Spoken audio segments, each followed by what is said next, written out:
दोस्तों, इजराइल और पैलेस्टाइन दो ऐसे देश हैं जिनका विवाद काफी लंबे समय से चला आ रहा है। जी हाँ दोस्तों, दोनों देशों के बीच जारी कॉन्फ्लिक्ट और डिफरेंसेस को खत्म करने के लिए कई बार समझौते हुए, पर इसका कोई कंक्लूजन नहीं निकला। कई बार दोनों देशों के बीच भयानक लड़ाई देखने को मिली। टेक्नोलॉजी से लेस हथियारों के बल पर इजराइल पैलेस्टाइन को पीछे धकेलने की कोशिश करता आ रहा है, लेकिन पैलेस्टाइन है कि इजराइल की ईंट से ईंट बजाने की हर तरह से कोशिश करता रहा है। और ऐसे में सवाल उठना लाजमी है कि आखिर पैलेस्टाइन किसके दम पर इजराइल को नाको चने चबा देने का दम रखता है। कौन है पैलेस्टाइन की रीढ़ की हड्डी? कौन है जिसके साए में पैलेस्टाइन इजराइल की आंख में आंख डालकर बात करता है? तो आपको बता दें कि इस ऑर्गेनाइजेशन का नाम है हमास। जी हाँ दोस्तों, आज हम आपको हमास के बारे में बड़ी डिटेल में समझाएंगे कि कैसे इजराइल को खटकता है हमास, कैसे इजराइल के लिए टेंशन बना हुआ है और ये हमास बेसिकली है क्या। तो बने रहिए वीडियो के अंत तक। और अगर आप हमारे चैनल पर नए हैं तो हमारे चैनल को सब्सक्राइब जरूर कर लें। आइए सबसे पहले समझते हैं दोस्तों कि आखिर ये हमास है क्या। दरअसल हमास पैलेस्टाइन में काम करने वाला एक आर्म्ड इस्लामिक एक्सट्रीमिस्ट ऑर्गेनाइजेशन है जिसका पूरा नाम हरकत अल मुकावामा अल इस्लामिया है। हमास के ऊपर इजराइल में कई अटैक करने और हजारों लोगों को मौत के घाट उतारने के आरोप है। आज भी इजराइल में होने वाला हर एक हमले के पीछे इसी ऑर्गेनाइजेशन का हाथ बताया जाता है। हमास शुरुआत से ही इजराइल की एक्सिस्टेंस का प्रोटेस्ट करता आ रहा है। यह पूरे पैलेस्टीनी एरिया में इस्लामिक नेशन को स्टैब्लिश करना चाहता है। आपको बता दें कि हमास का एस्टैब्लिशमेंट 1987 के मास मूवमेंट के दौरान शेख अहमद यासीन ने किया था। इनका मेन ऑब्जेक्ट इजरायली कब्जे से पैलेस्टाइन एरिया को छुड़ाकर इस्लामिक कंट्री की एस्टैब्लिशमेंट करना था। यहाँ दोस्तों, बेसिकली हमास दो धड़ों में बटा हुआ है। पहला वो जो पॉलिटिकल यूनिट है और दूसरा आर्म ग्रुप। अगर हम बात करें हमास के पॉलिटिकल यूनिट की, तो उसने गाजा पट्टी और वेस्ट बैंक इलाके में कई अस्पताल और स्कूल बनवाए हैं। इतना ही नहीं, हमास की पॉलिटिकल यूनिट यहाँ के लोगों की सोशल और रिलीजियस मामले में भी काफी मदद करती है।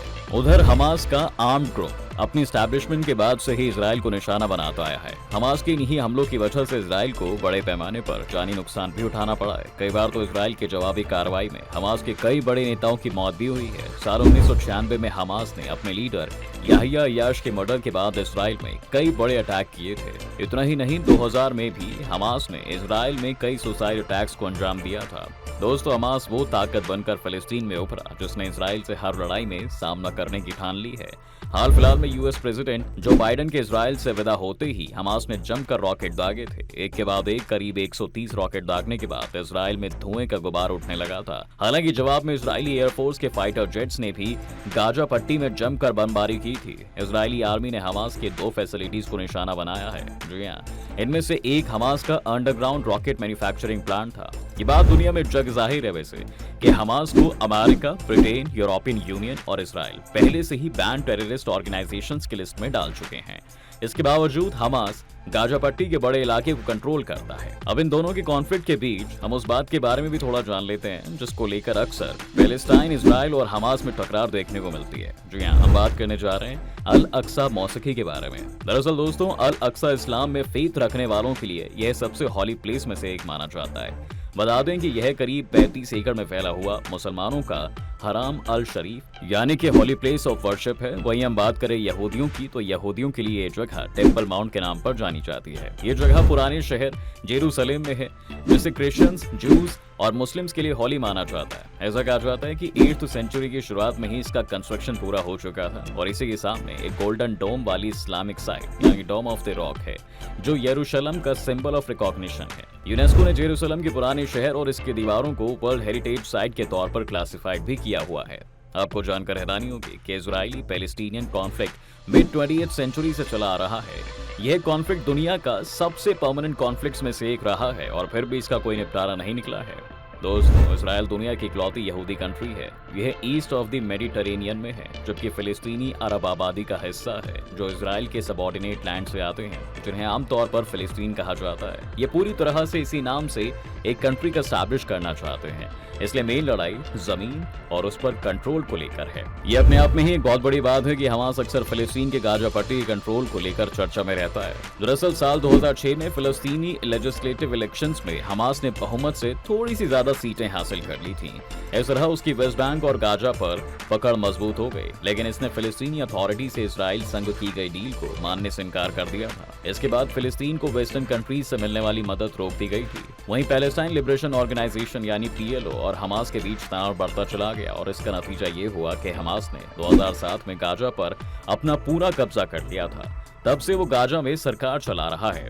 अब आप सोच रहे होंगे कि इजराइली और हमास के बीच कभी पीस अग्रीमेंट नहीं हुआ था, तो जानकारी के लिए बता दें दोस्तों कि साल 2008 में दोनों के बीच अग्रीमेंट हुआ था, लेकिन ये ज्यादा दिन टिक नहीं पाया। साल 2014 के बाद से दोनों साइड्स के बीच कंट्रोवर्सी बढ़ने लगी और एयर स्ट्राइक्स में इजाफा होने लगा। इसके पीछे की वजह 3 इजरायली लड़कों की वेस्ट बैंक में डेड बॉडी मिलना बताई जा रही थी। इजराइल ने हमास पर उनके मर्डर का आरोप लगाया था। दोस्तों, वीडियो के बीच में हमने शेख अहमद यासीन का जिक्र किया था, तो हमारे लिए भी जानना जरूरी हो जाता है कि आखिर शेख अहमद यासीन थे कौन। दरअसल 1973 में जब यासीन ने अल मुजामा अल इस्लामिया नाम से एक इस्लामिक सेंटर की स्थापना की, तब इस्राएली सरकार ने उसे पूरी फंडिंग मुहैया कराई थी। इसी बीच साल 1987 में उन्होंने हमास को दुनिया के सामने इंट्रोड्यूस करवाया, जिसके बाद हमास की असलियत सामने आने लगी, क्योंकि यहीं से बगावत की शुरुआत हो गई थी। एक साल बाद जब हमास का चैप्टर सामने आया तो उसमें न सिर्फ इजराइल की बर्बादी की कसम खाई गई थी, बल्कि यहूदियों के सफाए के भी जिक्र किया गया था, लेकिन तब तक बहुत देर हो चुकी थी।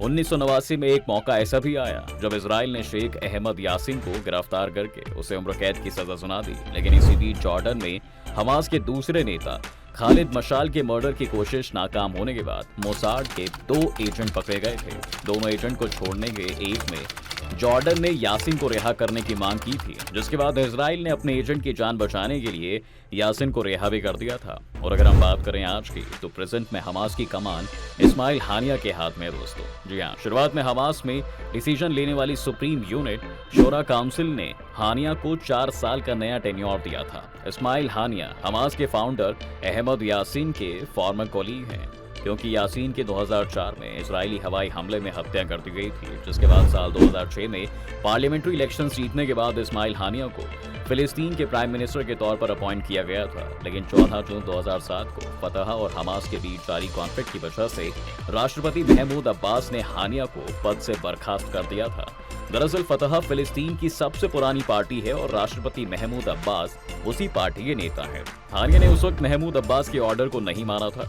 वह फिलिस्तीनी सरकार से अलग होकर हमास के गढ़ गाजा पट्टी लौट गए और खुद प्राइम मिनिस्टर के तौर पर काम करना जारी रखा। 6 मई 2017 तक उन्होंने हमास के पॉलिटिकल ब्यूरो के चीफ बनने तक खुद को फिलिस्तीन का प्राइम मिनिस्टर ही बताया। हमास का हमदर्द कौन, अब कहां से मिलती है इन्हें मदद।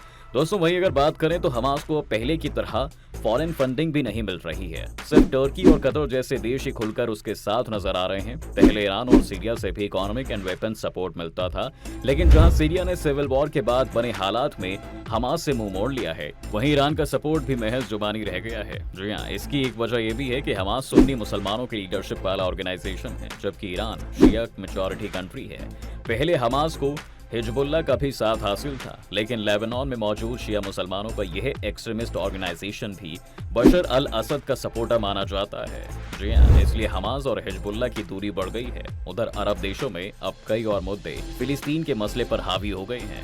अब्राहम अकॉर्ड्स अरब देशों में बदले इक्वेशन का जीता जागता सबूत है, जिसके तहत इजिप्ट और जॉर्डन के साथ साथ यूनाइटेड अरब इमारेट्स और बहरीन जैसे देशों ने भी इजराइल के साथ रिश्ते मजबूत करने का इरादा बना लिया है। अब तो ये कह पाना थोड़ा सा मुश्किल हो गया है दोस्तों कि कब इजराइल फिलिस्तीन का विवाद सुलझेगा और कब हमास और इजराइल एक दूसरे पर बम बरसाना बंद करेंगे। ये अपने आप में एक पहेली है जो शायद ही कभी सुलझे, क्योंकि रोज रोज आपको अखबारों और चैनलों पर इनके बीच की लड़ाइयों का वो खौफनाक मंजर देखने को मिलता है, जिसमें 2 देशों के बीच के लोग पिसते ही हैं। और इस तरह से इसका चलन तेजी से बढ़ता चला जा रहा है, जो रुकने का नाम नहीं ले रहा है। फिलहाल ऐसी नई नई जानकारी के लिए आप हमारे चैनल पर इसी तरह वीडियोस देख सकते हैं, और अगर ये वीडियो आपको हमारा पसंद आया है तो इसे लाइक और शेयर जरूर कर दें।